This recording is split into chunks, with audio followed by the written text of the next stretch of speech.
Bismillahirrahmanirrahim. With the name of Almighty Allah, who is the most beneficent, most merciful, most gracious, and the source of all knowledge.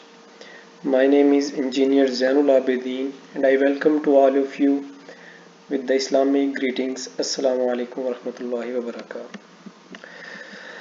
So, students, in our physics, we were dealing with the unit 2 of your book, that is related to the speed, velocity, and acceleration. This lecture will be actually the overview lecture of your whole chapter, in which we will discuss what is the speed, what is velocity, what is acceleration, and what is acceleration due to gravity, and what is the terminal velocity. This will be the overview of all these topics. So first of all, we need to have a look upon the distance and the displacement, and here we have just the comparison between the distance and the displacement, and we have seen the distance is the length between two points. Distance जो है वो length होती है दो points के दरमियान, जबकि displacement जो है उस लेंथ के साथ साथ डायरेक्शन को भी डील करती है, ठीक है। और जो है डिस्टेंस जो है वो इरिस्पेक्टिव ऑफ डायरेक्शन होता है। दो पॉइंट्स के दरमियान जो डिस्टेंस होता है उसमें डायरेक्शन मैटर नहीं करती, वो आपके पास एक स्केलर क्वांटिटी होती है। लेकिन जो डिस्प्लेसमेंट होता है वो आपके पास एक वेक्टर क्वांटिटी होती है। डिस्प्लेसमेंट के लिए नेसेसरी होती है कि वो उसने लाजमी तौर पे जो है वो स्ट्रेट लाइन के अंदर खत मुस्तकीम के अंदर ट्रेवल करना होता है, उसकी डायरेक्शन चेंज नहीं की जा सकती। और स्केलर और वेक्टर होने का मतलब भी आपको पता है कि स्केलर क्वांटिटी का मतलब है it can be completely described with the unit and magnitude, and vector means it needs unit magnitude and direction for its complete description.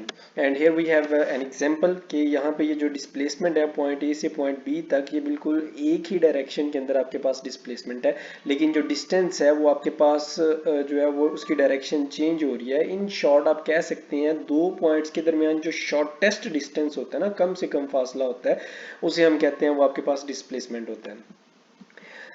उसके बाद बेटा हमने देखा था कि स्पीड क्या होती है। स्पीड आपके पास बेटा होती है कि अगर आप टाइम फ्रेम के अंदर जो है किसी एक ख़ास टाइम इंटरवल के अंदर जो है वो कोई डिस्टेंस ट्रेवल करते हैं, तो उसे हम कहते हैं वो आपके पास स्पीड कहलाती है। इसकी डेफिनेशन भी ये है, speed is distance move per unit time, और you can also say rate of change of distance. और यहाँ पे एक बात फिर से दोहराता चलूँ, आपको बताया गया था कि जहाँ पे भी फिजिक्स, केमिस्ट्री, मैथ, बायो किसी भी सब्जेक्ट के अंदर अगर रेट का वर्ड आ जाता है तो रेट का वर्ड एक्चुअली आपको बताता है कि आपके पास जो है वो टाइम इंटरवल या टाइम फ्रेम जो है इसको आपने इंक्लूड कर दिया है। So rate of change of distance means distance is actually varying with respect to time with the time frame. Or speed also tells you how fast or how slow object is moving. Speed is a scalar quantity. It needs magnitude and unit for its complete description. There are the two units that are specified for the speed. First one is meter per second and the second one is kilometer per hour.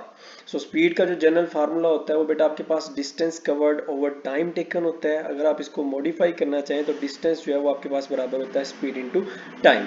Distance is actually represented by a capital S, speed is represented by V, and time is represented by T. So we can formulate it S is equal to V into T. So here you can see the speedometer. जब आप किसी भी गाड़ी की जो है वो speedometer को देखते हैं स्पीड चेक करने के लिए, सो वो आप बेसिकली उसकी स्पीड को मेजर कर रहे होते हैं टाइम फ्रेम के अंदर, कि वो एक घंटे के अंदर नॉर्मली जो कार्स होती हैं या जो बाइक्स होती हैं उनका जो स्पीडोमीटर होता है वो किलोमीटर पर आवर्स के अंदर आपके पास जो है वो डिफाइन करता है कि आपकी गाड़ी जो है वो एक घंटे के अंदर कितना फासला तय कर रही है। So that is actually the speed and you are actually dealing with the distance instead of displacement. Speed में बेटा फिर हमने देखा था कि स्पीड की डिफरेंट टाइप्स होती हैं। कांस्टेंट स्पीड होती है, वेरिएबल स्पीड होती है, एवरेज स्पीड होती है, इंस्टेंटेनियस स्पीड होती है। और इसके अंदर जो एक इंटरेस्टिंग इन्फॉर्मेशन जो है वो हमने ये देखी थी कि चीता जो है वो फास्टेस्ट जो है वो रनिंग कर सकता है एनिमल्स के अंदर, that is 115 kilometre per hour, but it can't continuously move with the speed. ये आपके पास जो है वो कंटिन्यूसली स्पीड के साथ मूव नहीं कर सकता। और जो है वो according to the statistics of 2019 and 20, this is the fastest bike in the world that can travel the 675 kilometer in an hour. So you can imagine how fast this bike will be, that is traveling around about 675 kilometers just in 1 hour.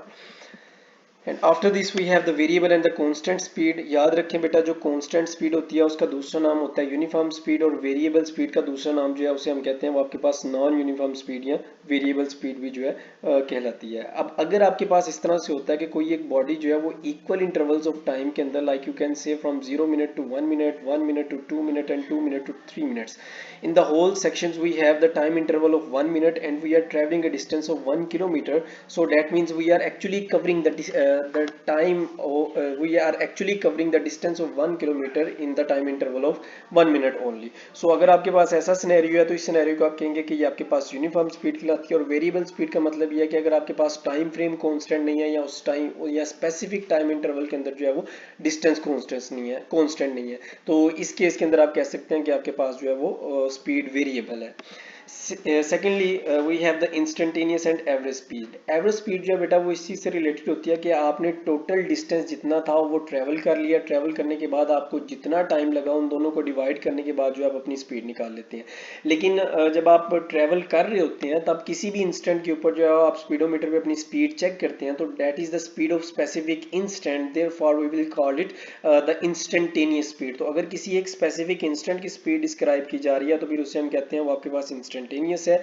और अगर जो है वो आपके पास average की बात करते हैं तो इसका मतलब आपने टोटल डिस्टेंस पहले लिया, फिर उसके लिए अंदर टोटल जितना टाइम लगा उन दोनों को डिवाइड करने के बाद जो है वो आपने इसको फाइंड कर लिया।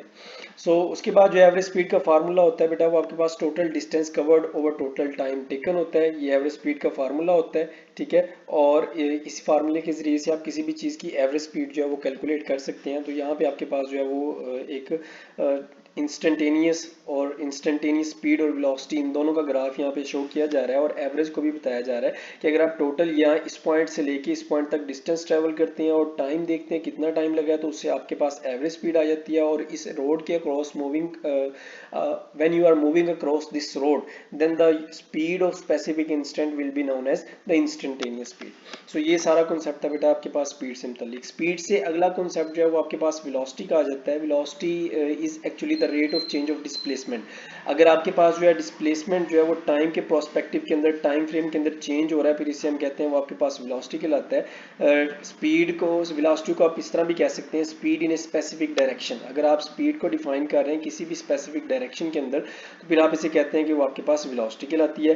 वेलोसिटी भी आपको ये बताती है कि आप कितना फास्ट या स्लो मूव कर रहे हैं। ये चूंकि ये डिस्प्लेसमेंट से डिराइव्ड है, तो डिस्प्लेसमेंट चूंकि एक वेक्टर क्वांटिटी है, इसलिए वेलोसिटी जो है वो भी आपके पास एक वेक्टर क्वांटिटी कंसीडर की जाती है। सो इसको कंप्लीटली डिस्क्राइब करने के लिए हमें मैग्नीट्यूड, यूनिट और डायरेक्शन की जरूरत होती है।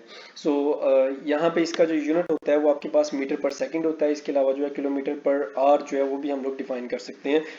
इसके अलावा जो है वेलोसिटी बराबर, वेलोसिटी का जो फार्मूला होता है वो change in position over change in time होता है, या फिर आप इसे इस तरह भी कह सकते हैं change in displacement over time. Time के प्रोस्पेक्टिव के अंदर आपके पास डिस्प्लेसमेंट किस तरह से चेंज हो रहा होता है। सो यहाँ पे आपके पास एक बड़ी कॉमन एग्जांपल है डिस्प्लेसमेंट की, जिसके अंदर हमने डिफाइन किया हुआ है कि आपके पास अर्थ जो है वो सन के अराउंड मूव करती है, ठीक है। और अगर आप इसकी डायरेक्शन को डिफाइन कर सकते हैं तो फिर जो होगी आपके पास डिस्प्लेसमेंट होगा, वेलोसिटी कंसीडर की जाएगी। लेकिन अगर आप डायरेक्शन के अलावा बात करते हैं तो फिर आप कह सकते हैं कि earth is moving with speed of 30.22379 kilometre per second. That means earth is travelling और covering a distance of 30 kilometre within second. एक सेकेंड के अंदर 30 किलोमीटर का डिस्टेंस जो है वो आपके पास ट्रेवल कर रही है।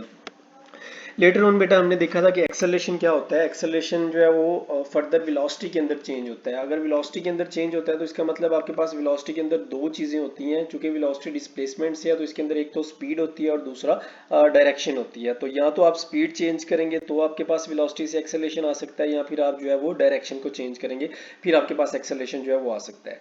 लेकिन अगर आपके पास ऐसा है कि आपके पास ना डायरेक्शन चेंज हो रही है ना वेलोसिटी की वैल्यू में चेंज हो रही है, फिर आपके पास जो है वो एक्सेलरेशन एग्जिस्ट नहीं कर सकता। सो एक्सेलरेशन भी एक्चुअली आपके पास एक वेक्टर क्वांटिटी होती है। इसको मुकम्मल तौर पर डिस्क्राइब करने के लिए आपको मैग्नीट्यूड, यूनिट और डायरेक्शन तीनों चीज़ों की ज़रूरत होती है।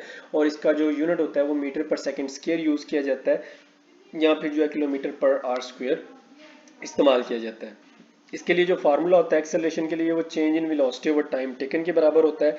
और जो इसके लिए वर्ड इक्वेशन होती है वो a is equal to v minus u over t के बराबर होती है। यहाँ पे a जो है वो एक्सेलरेशन को रिप्रेजेंट कर रहा है v जो है वो आपके पास फाइनल या एंडिंग वेलोसिटी को रिप्रेजेंट कर रहा है, और u जो है वो किसी भी चीज़ की इनिशियल वेलोसिटी को रिप्रेजेंट कर रहा है टाइम फ्रेम के अंदर। अब जो है बेटा आपके पास एक्सेलेरेशन तीन तरह का हो सकता है। एक्सेलेरेशन पॉजिटिव हो सकता है, नेगेटिव हो सकता है, या फिर जो है वो जीरो एक्सेलेरेशन हो सकता है। जीरो एक्सेलेरेशन की कंडीशन तब होती है अगर आपके पास वेलोसिटी की वैल्यू चेंज ना हो रही हो, और पॉजिटिव एक्सेलेरेशन आपके पास तब हो सकता है जब आपके पास जो है वो एक्सेलेरेशन की वैल्यू जो है, पॉजिटिव एक्सेलेरेशन तब हो सकता है जब आपके पास वेलोसिटी इंक्रीज कर रही हो। अगर आपके पास वेलोसिटी इंक्रीज कर रही हो तो एक्सेलेरेशन पॉजिटिव होता है, अगर आपके पास वेलोसिटी डिक्रीज कर रही हो तो फिर एक्सेलेरेशन जो है वो नेगेटिव कंसीडर किया जाता है। सो ये दोनों आपस में इंटर रिलेटेड होते हैं। चूंकि आपके पास वेलोसिटी से एक्सेलेरेशन जनरेट हो रहा होता है, तो एक बात आपने हमेशा याद रखनी है, जैसे ही आप गाड़ी के एक्सेलेरेटर को दबा के गाड़ी की स्पीड को इंक्रीज करते हैं तो आपके पास पॉजिटिव एक्सेलेरेशन होता है, लेकिन जो ही आप ब्रेक अप्लाई करते हैं तो उसके नतीजे में आपके पास नेगेटिव एक्सेलेरेशन जनरेट होना शुरू हो जाता है। इसके बाद बेटा हमने देखा था एक्सेलेरेशन ड्यू टू ग्रेविटी क्या होता है। इसके अंदर जो है वो हमने ये सबसे पहले ग्रेविटी देखा था। क्या होता है कि ग्रेविटी को इन जनरल टर्म्स में आप इस तरह से डिफाइन कर सकते हैं, our earth attracts everything towards itself. हमारी ज़मीन हर चीज़ को अपनी तरफ खींचती है, किसी भी चीज़ को ऊपर फेंके तो वो डाउनवर्ड डायरेक्शन के अंदर ट्रेवल करती है। सो फिर इससे हमने ये डिफाइन किया कि ये आपके पास जो है वो ग्रेविटी होती है। ये न्यूटन ने सबसे पहले इसका लॉ जो है वो पेश किया था। सो एक्सेलेरेशन ड्यू टू ग्रेविटी का मतलब यह है कि ज़मीन की किसी भी चीज़ को आप ऊपर फेंकते हैं वो एक मखसूस वेलोसिटी के साथ जो है वो डाउनवर्ड डायरेक्शन के अंदर नीचे आती है। सो वो जिस एक्सेलरेशन के साथ डाउनवर्ड डायरेक्शन में मूव करती है उसको हम कहते हैं एक्सेलरेशन ड्यू टू ग्रेविटी। इसकी वैल्यू जो होती है वो 9.8 मीटर पर सेकंड स्क्वायर के बराबर होती है। इसे स्मॉल जी से रिप्रेजेंट किया जाता है। इसकी वैल्यू जो है वो हाइट के साथ चेंज होती रहती है, जैसे जैसे आप हाइट पे जाते हैं जी की वैल्यू जो है वो चेंज होती रहती है। Now the earth attracts every object with a constant acceleration called gravitational acceleration, और इसको फाइंड करने के लिए जो आप फार्मूला यूज कर सकते हैं that is g is equal to 2h/t²। इस फार्मूले से इसे फाइंड कर सकते हैं। इसके अलावा बेटा लास्ट में हमने देखा था टर्मिनल वेलोसिटी क्या होती है। टर्मिनल वेलोसिटी बेसिकली ये होती है कि जब किसी भी ऑब्जेक्ट को जो है यूनिफॉर्म ग्रेविटेशनल फील्ड के अंदर जो है, डेट मीन्स आपने किसी भी ऑब्जेक्ट को जो है वो अपवर्ड डायरेक्शन के अंदर फेंका है, तो अपवर्ड डायरेक्शन में फेंकने के बाद जो है ये डाउनवर्ड डायरेक्शन में मूव करती है। और डाउनवर्ड डायरेक्शन के अंदर जब मूव करती है एक वक्त ऐसा आता है कि जितना इस ऑब्जेक्ट का वेट होता है उतनी जो है वो ड्रैग एयर जो है वो यहाँ पे आ रही होती है। लाइक यहाँ पे इसका वेट, लेट सपोज कोई एक इसका वेट था, जैसे ये डाउनवर्ड डायरेक्शन में मूव कर रहा था तो ये यहाँ से एयर जो है ये इसको ड्रैग फोर्स इसके ऊपर अप्लाई कर रही थी। सो ये दोनों वेट और ड्रैग फोर्स जब इक्वल हो जाते हैं तो फिर भी ऑब्जेक्ट आपका वहाँ पे स्टेबल नहीं होता, वो एक मखसूस वेलोसिटी के साथ डाउनवर्ड डायरेक्शन में मूव करता है, उसको हम कहते हैं वो आपके पास टर्मिनल वेलोसिटी कहलाती है। क्लियर हो गया? So hope so you have enjoyed this overview. Further, if you have any kind of question or query, you can contact me or you can ask me. Thank you very much, beta. Stay blessed, stay happy. Allah Hafiz.